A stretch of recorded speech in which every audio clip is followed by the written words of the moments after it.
நமது அனுதின மன்னா ஊழியங்களின் வாழ்த்துக்களுடன் இன்றைய நற்செய்தி பூத்து குலுங்கும் பாலைவனம். இன்றைய வேதாகம பகுதி ஏசாயா 35 வசனங்கள் 1 முதல் 7 வரை.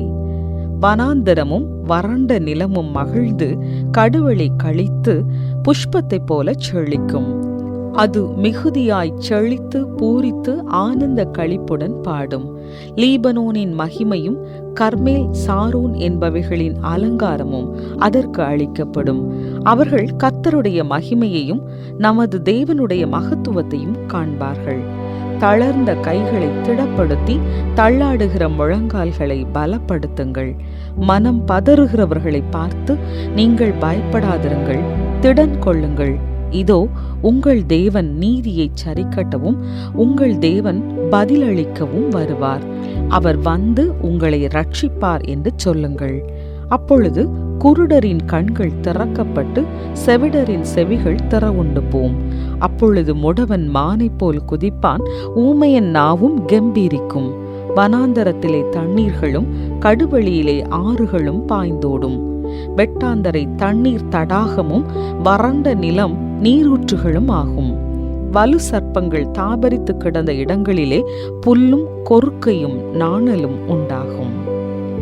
குறிப்பு வசனம்: வனாந்தரமும் புஷ்பத்தைப் போல செழிக்கும். ஏசாயா 35:2.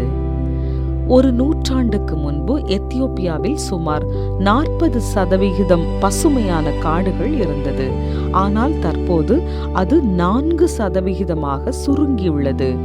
பயிர்களுக்காக நிலத்தை அழிக்கும் அதே வேளையில் மரங்களை பாதுகாக்க தவறியது ஒரு சுற்றுச்சூழல் நெருக்கடிக்கு வழிவகுத்துள்ளது.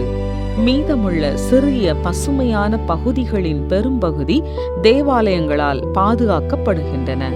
பல நூற்றாண்டுகளாக உள்ளூர் எத்தியோப்பியன் ஆர்த்தடாக்ஸ் டவஹிடோ திருச்சபைகள் தரிசு பாலைவனத்தின் மத்தியில் இருந்த சோலைகளை வளர்த்து வருகின்றன.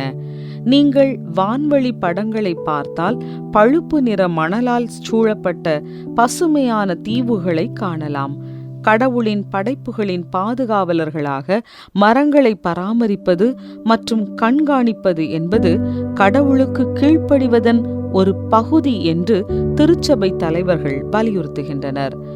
ஏசாயா தீர்க்கதரிசி ஒரு வறண்ட பாலைவனத்தின் கொடூரமான வறட்சியினால் பாதிக்கப்பட்ட இஸ்ரவேல் மக்களுக்கு வனாந்தரமும் வறண்ட நிலமும் மகிழ்ந்து கடுவெளி கழித்து புஷ்பத்தைப் போல செழிக்கும் என்று தேவன் அவர்களுக்காய் முன்குறித்திருக்கிற எதிர்காலத்தை உரைக்கிறார்.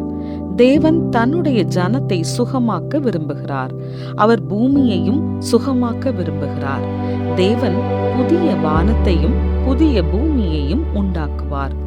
தேவனுடைய புதுப்பிக்கப்பட்ட உலகத்தில் வனாந்திரம் மிகுதியாய் செழித்து பூரித்து ஆனந்த களிப்புடன் பாடும் என்றும் ஏசாயா எழுதுகிறார்.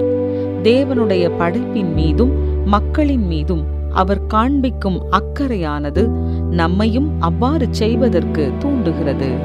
அவருடைய படைப்புகளை பராமரிப்பதன் மூலம் முழு உலகத்தையும் குணமாக்கும் அவருடைய பிரதான திட்டத்தின் அங்கத்தினர்களாய் நாம் மாறக்கூடும்.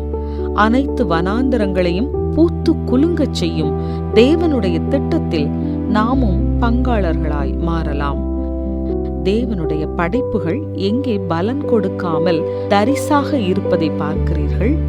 வனாந்தரங்கள் செழிப்பதை பார்க்க நீங்கள் எவ்வாறு பங்கு கொள்வீர்கள்? சிருஷ்டிப்பின் தேவனே, உலகில் பாழானதை எவ்வாறு குணப்படுத்துவது மற்றும் மீட்டெடுப்பது என்பதை எனக்கு காண்பீர்.